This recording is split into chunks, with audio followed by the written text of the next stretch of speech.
Hello, everybody. I'm back again on behalf of Stewart's Opera House's AMP music program, and I'm going to provide a little information about the bass guitar. The bass guitar is the low end of the spectrum of hearing. Human hearing can range anywhere from essentially 20 vibrations per second or 20 hertz, as high as 20,000 hertz, which is a very high pitched thing that I can't even hear anymore. I can hear about 16,000 is where my ears tend to peak out. The bass falls into a range of information in that low level.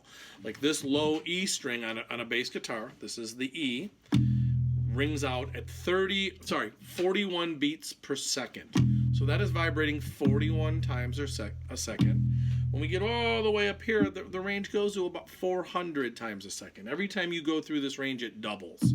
So 41 becomes 82, and then the next E becomes 82 would be 164, and then it continues to stretch out and doubles every time. And with, the fundamental note is one thing, but then there's other ranges of the instrument that extend beyond that. Essentially 40 vibrations a second to about 4,000, depending on the things that you're hearing. Now, the 5-string bass guitar, which we don't have an example of to give you here, extends even lower down into that frequency range. And what it provides is balance and just like a glue to hold all the rest of the music together. So as the other instruments, like say piccolos, for example, or high frequency piano notes or guitar are way up there in the high range, and even some people singing, then what we're getting is low information on the bass. And you might have heard things like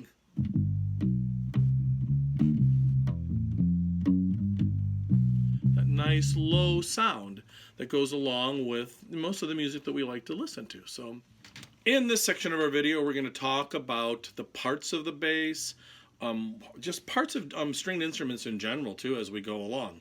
So we're going to look at this little small bass guitar that I've got. It's a kind of an acoustic. I'm going to unplug it really quick. It's going to make a little noise. So you can hear that it doesn't really make a lot of tone itself, and requires amplification to make it sound out. And that's normally what we would run into with an electric bass. Even most acoustic basses have to be plugged in because it just doesn't transmit very well into the air. And you tend to even see acoustic guitar players playing with an amplifier. I plugged the amplifier back in. So you get a nice low end. So we're going to talk about the parts of the instrument, okay? Maybe I should take the strap off really quick. And obviously, we have a body of the instrument. That's this section down here that attaches to a neck of the instrument that extends upward towards the headstock. I have a tuner attached to the headstock, which I don't anymore. This is a Calibrand ukulele bass is what they call these. And these have very large rubber strings. They're actually urethane strings. They call this a U-bass, ukulele or urethane string bass, that vibrate on a really low frequency and simulate what a larger bass would sound like. I personally really like this instrument. I have a lot of fun with this. So we have the body, boom, boom, boom, sound hole in this one, our bridge. On electric guitar bridges, you're going to see adjustments on there to adjust the intonation, which is how in tune it plays when you play it. On an electric bass, there might be controls down here. I'm going to grab an electric guitar in a minute, and I'll talk about those controls for a second so you maybe understand your bass a little better once you have it. You have a fingerboard. The place where your fingers play the instrument is this board, this piece of wood that's glued to the top of the neck and has our frets installed. Now, the frets themselves are the actual silver bars that extend across the fingerboard. And essentially what happens when you use the bass guitar, that cuts the string off at that point, right at that fret. Now, when we fret a note on a bass, we actually put it slightly behind that position. So this is the 3rd fret, which is a G note, and it cuts that string off, making it shorter, therefore making it vibrate at a higher pitch. As we move up the frets, the pitches get higher. Now, like in an instrument like the piano, there's an individual key for every single one of those pitches. on a stringed instrument like the bass guitar, we actually use this fretting system to create shorter strings so we can play higher or lower frequency notes. These are obviously the strings, and on a standard bass guitar, they are in order. They are the low E, the A, the D, and the G. That's a typical bass guitar. A 5-string bass guitar will have a lower, even lower than this E string, lower B note, which vibrates at, I think, 31 hertz a second, and then a high C note that's even beyond that. And actually, that note would be that note. It would have a string that sounded at that pitch also, in addition to the other strings that it has. So a typical bass guitar has 4 strings, normal fingerboard. It's going to have maybe extended frets on your electric. These are the tuners and the tuning machines that are attached to the headstock. These are what you use to make sure your strings are in pitch or in tune. So you'll hear when I'm going to turn this one because it's more obvious. As I turn it, it lowers, doesn't it? And as I turn it this way, it becomes higher. Now I'm pretty sure that's a G again. I should put my tuner back on. Yeah, that's another G, which is the name of that G string. So that's essentially the parts of your bass. I'm going to grab an electric guitar here in a second and show you a little bit about what the pickup switches and things do, okay? Because they'll be similar on your electric bass guitar as they are on this on a bass guitar as they are on an electric guitar. Now I have in my hands here a typical electric guitar. Electric guitar is different than an acoustic guitar. Obviously, it's you plug this in and it plays to an amplifier, which is hidden down below my little desktop here. Now this guitar, like a bass guitar will have, has pickups on it. One of these is nearer to the neck. To the bridge. One of these is nearer to the neck, and they have different tones. So if you hear, like if I switch it over to this pickup, and it will be the same thing on your bass guitar, when you place it closer to the bridge, it's going to have a little more trebly sound because it's picking up a string vibrating in a different range of the string. Like if I pick here, it sounds more brittle, so it's picking up that little narrower range of vibration on the instrument. If I switch this switch right here, see that little switch, and now your switch could be over here, it may be here, who knows where they're going to put it on your bass, but these move around, and you may not even have one on yours. Some just have one pickup, but this one has a switchable pickup system to the neck pickup. So now I'm picking up this range of the guitar. You can hear a pretty big difference in that tonality, right? Sounds a little smoother there. Maybe I should do that on another string just for a good example. There's our neck pickup. There's our bridge pickup. It's picking up a narrower range of motion in the string, therefore giving it a little smoother sound. In most instruments, there's also a combination. If I place this in the middle, you get both pickups at once and get a little smoother tone. Neck pickup, together, bridge. You get a little more trebly sound in that case. Now there are volume controls on here and a tone control also. So the volume control, turns the guitar down, right? You can still hear it because it's got an acoustic aspect to it, but that turns it up and down. And there's also a tone control on most instruments. This one, it rolls the treble sounds off of the frequency range. So there's actually a little capacitor in there that actually, as you turn this knob, it eliminates some of the high frequency noise. You can hear that. If I turn it down, loses some of that high frequency effect. It may feel different on your instrument. A bass may be tuned to do a little less of that or more of that, depending on what you're trying to do with it. So, those are some of the controls you're going to find on your electric bass guitar. I'm going to go back to the bass now. All right. Okay, quickly. Hand position. This will be no different on an electric bass than it will be on this small little ukulele bass. You tend to want to keep your thumb behind the neck. I like to keep a little space between your fingers And so don't grab it like it's a baseball bat. You want your hands to be able to move on the instrument. I don't have enormous hands, so when I use proper technique, my hands are actually a pretty functional, like, large hand feel across the fingerboard. But you don't want to wrap your fingers, because you can't use your fingers as effectively when they're wrapped around. You get your thumb to the back of the neck, and your position plays nice. You want to keep your wrist fairly straight as you come up to the instrument.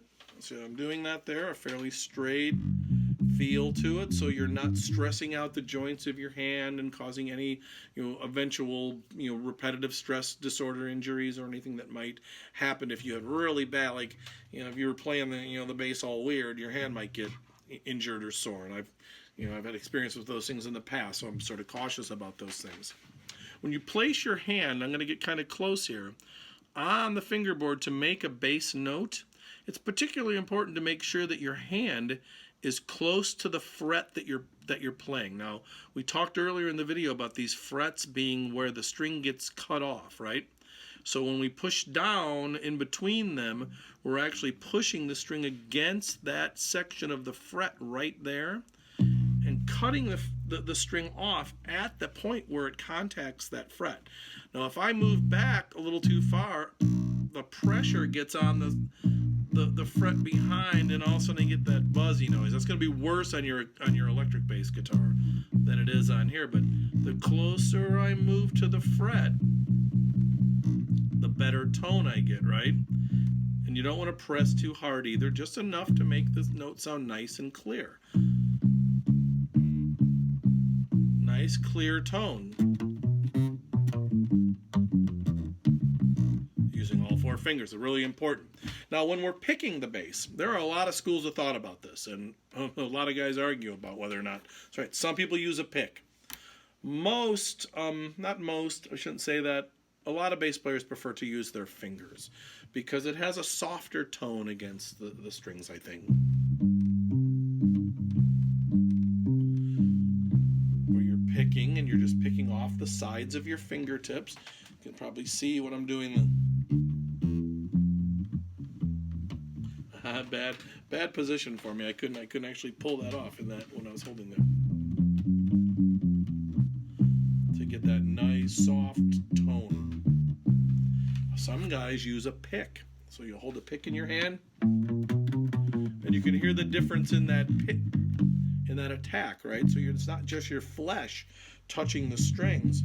The pick, you can hear that thumpier sound, right?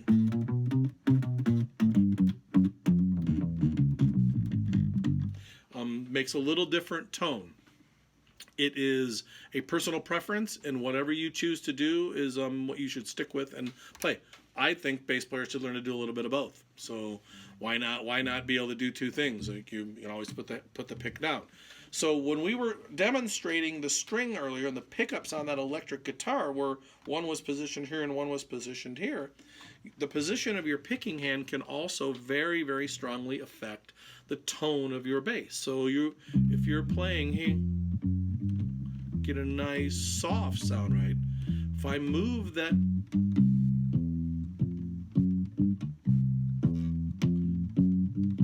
I get a little more trebly sound, right?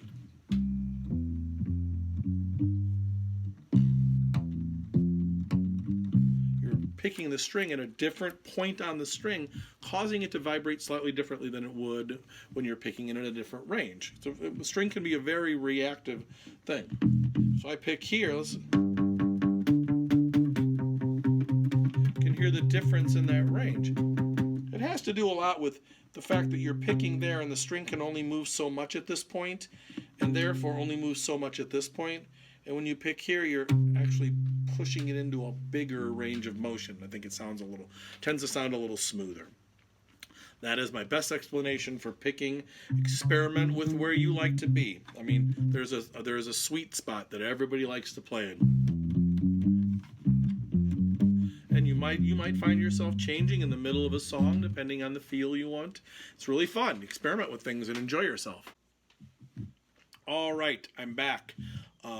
I actually was gone for a while, and while I was gone, I recorded a really common guitar chord progression It's a common music chord progression. It's a G major chord, a D major chord, an E minor chord, and a C chord. Provides the basis for a lot of music. I know Wagon Wheel, or it's the same chord progression that they use in the Beatles' Let It Be, just in a little different key. It's very common. It's the 1, 5, minor 6, and major 4 progression. And I'm going to actually play along with it here for a second and kind of show you where the bass fits into this whole picture, okay? So listen to this. I recorded this on my recording software, so there's the chord progression. I put some fake drums in there for you. It's going to repeat over and over again. That's the G chord, the D chord, E minor chord, and the C chord. Now, with the bass provides that low information.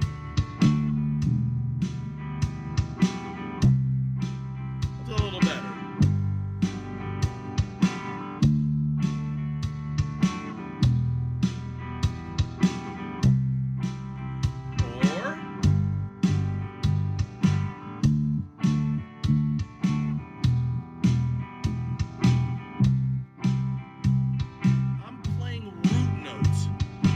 Those notes are the actual named chord notes. This note is a G. This note's a D, open string, E, open string, and C on the 5th fret.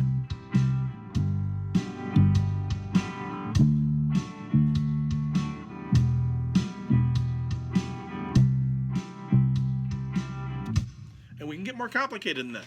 What can happen is not only can you play the root notes. Now we're only going to include very, very rudimentary things about playing the bass guitar for now, because we don't want to get too complicated. I've made other videos that go a little more into detail about these things. But for now, the other note that's important in music is the 5th, because chords are built fundamentally by using the root note, a 3rd note, and a 5th note. So we skip over notes, and it's easy to see that on the piano, not as easy on the instrument. I'm going to tell you what happens on the bass, is that the 5th note, root, 3rd, 5th, ends up being 2 frets over and 1 string over. So the 5th note is right there, 2 frets higher on the next string over. So if I play the same chord progression I was just playing, I'm going to do a root 5th progression, and this is more common to what we have in standard music. So, hey, I made a little goof there, but I'm going to correct for it. So I'm going to put my fingers on here, and I'm going to play a root 5th progression. A 1, 2, 3, 4.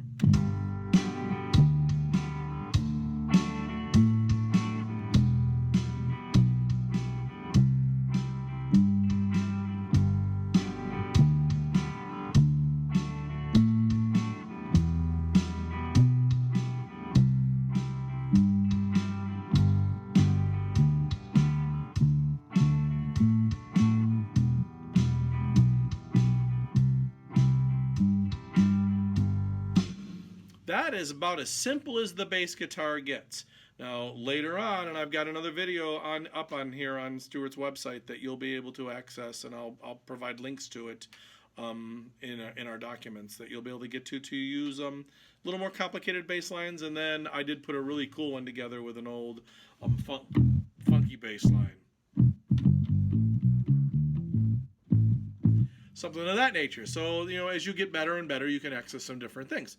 I hope you have a great week, and I hope this was helpful for all you bass players. We'll answer any questions you have, and we'll be happy when we see you again tomorrow. So I hope you have a great day. Bye-bye.